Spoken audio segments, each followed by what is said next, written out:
But if you don't want to be a landlord, if you don't want to start off like owning a property, you can do something that I did when I first started, which is basically flipping houses or finding deals for other people. So this is pretty similar. Like there's people who do this with other businesses, not just real estate. I had a friend when I was in college, he would go to Walmart and like buy in bulk. He would buy like all the action figures, and one, like if they were on sale, he would go to them and say like, I'll buy all those action figures, which are like $10 a piece, for $5 if you let me buy all 50 of them. And he would negotiate with Walmart and negotiate with stores, and he'd buy all 50 of these action figures and then go sell them on eBay for $10 each, you know? And so that's called flipping. It's just buying low, selling high. And real estate's no different. It's something that if you find people, not everybody, but there's some people who are motivated to sell a property. And so if you can be the good person, even if you're in college, this is what I did right after I got out of college. I would just go around and find properties that looked really like, vacant, or like they needed a lot of work. Or I would find people who were evicting tenants, and they were like a landlord who's really frustrated. I don't want to be a landlord anymore. This job stinks. I don't want to do this. And so I would find people who are frustrated with being an owner, and I would then make them an offer to buy their house. And so you might be thinking, though, you're in college and you have no money. Like, how can you make an offer to buy a house? Well, what I was doing was I had some other investors on the other side who I'd already talked to who did have money. So this might be a person like a professor at a school, or you might find people like me in your local town who have cash to buy properties, and you find out what their criteria are, what locations they're looking for, what prices they'll pay for properties, how they evaluate them. So then you would go out and let's just use real numbers. Let's say you find a property that's worth $200,000 and you could buy it, and you make an offer to somebody for $130,000, like a pretty low price, right? You make an offer at 130, but you have another investor who told you they'll pay you 140 for that property. They'll pay you 140,000.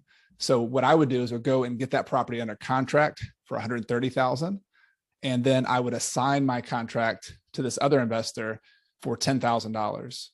So I would make the spread. I would flip it to him for $10,000.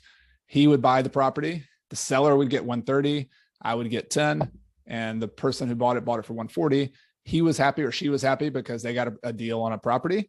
The seller was ready to get rid of the property. They were happy. I was happy because I made $10,000. That's called wholesaling. That's one form of wholesaling, which is, instead of being the person who marks the property up and sells it for the full price, I'm just buying low and then selling a little bit higher to somebody else who has cash. And this is like a quick kind of sale. It happens quickly. You got to know the buyer. You got to work really hard to find that seller. It doesn't happen fast.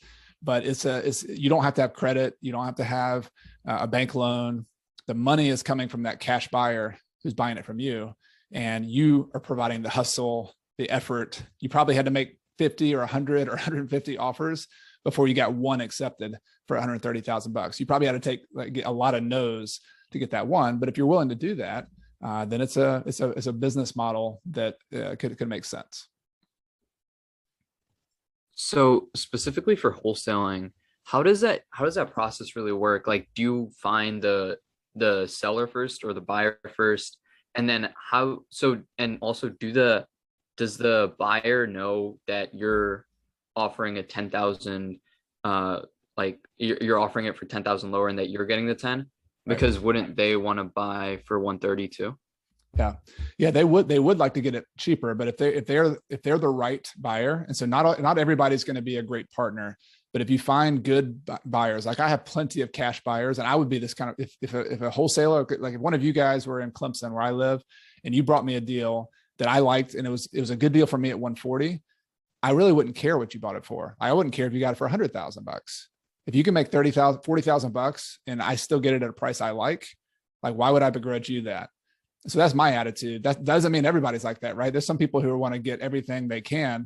But you know what the problem with those kind of people is, that they have short-term relationships with people. It's not going to last. And what I would say to you guys is like, hey, like, that's a great deal. Not only will I buy it from you and you make $10,000 on it, that's fine. Like, can you find me some more deals? Like, cause I'm looking for properties. And so if I were to rip you off and like try to go around you, you're never going to do business with me again. Right.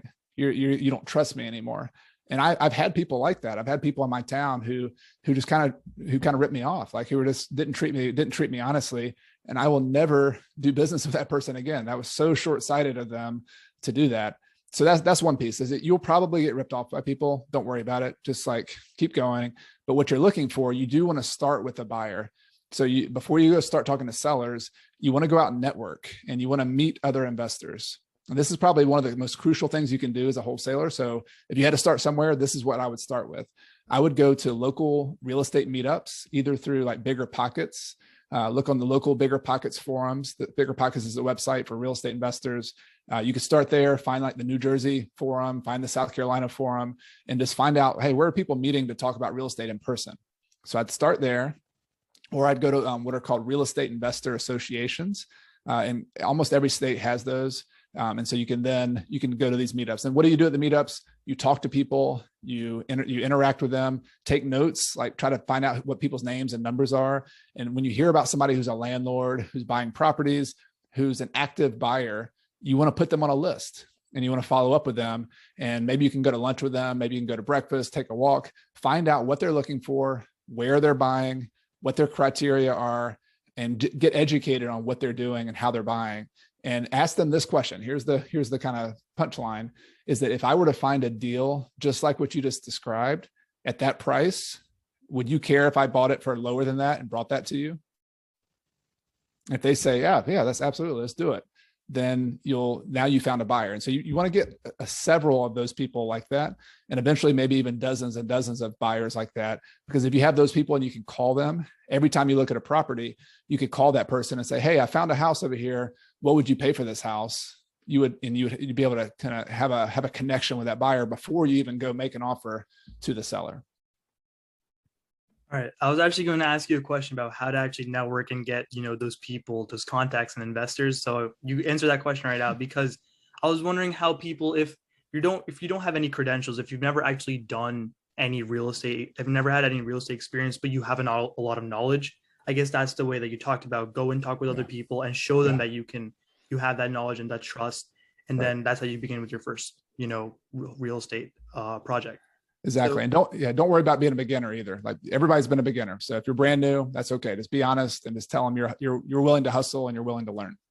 That's great to hear. And I kind of want to ask one specific question about wholesaling, because I was wondering if you make a deal with the current landlord and then all of a sudden the person that you're supposed to get money from, the investor, he pulls out, or he or she pulls out, what would happen in that situation? Because you kind of owe that person 130. So are you blinded to that? What would you do in that situation?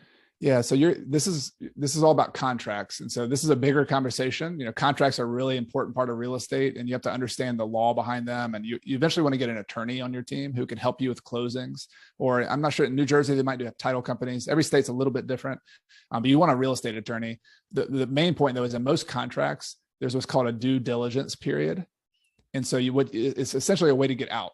So when you buy that property, you get that property under contract for $130,000, you might have to give them $100 or $500 is what's called an earnest money deposit. And it's going to depend on what state you're in and what the laws are. Sometimes you might lose that money if you back out. So you might have to walk away from that $500. But what you want is a due diligence period. And this is where your attorney can help you out with that, is to make sure if you have to back out during that 10-day period or that 14-day period, that you would either get your money back, or the most you would lose is whatever earnest money check you gave them. So worst case scenario, you walk away, you lose your $100, you lose your $500. That sucks. You don't want to do that, right? But it's at least you're not having to have the liability of owing them $130,000 and them saying, hey, you got to buy this property.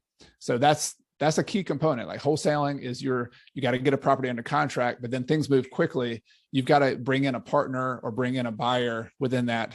You got to know you can do it within that 10-day period or 14-day period. And then after that, if you can't buy it, if your buyer's not going to do it, you then have to, you have to back out. You have to give them in writing, say, I can't buy the property, unfortunately. And you don't want to do that a lot. Like that's you're going to lose credibility if you do that too many times. But in a worst case scenario, you could get out if you had to.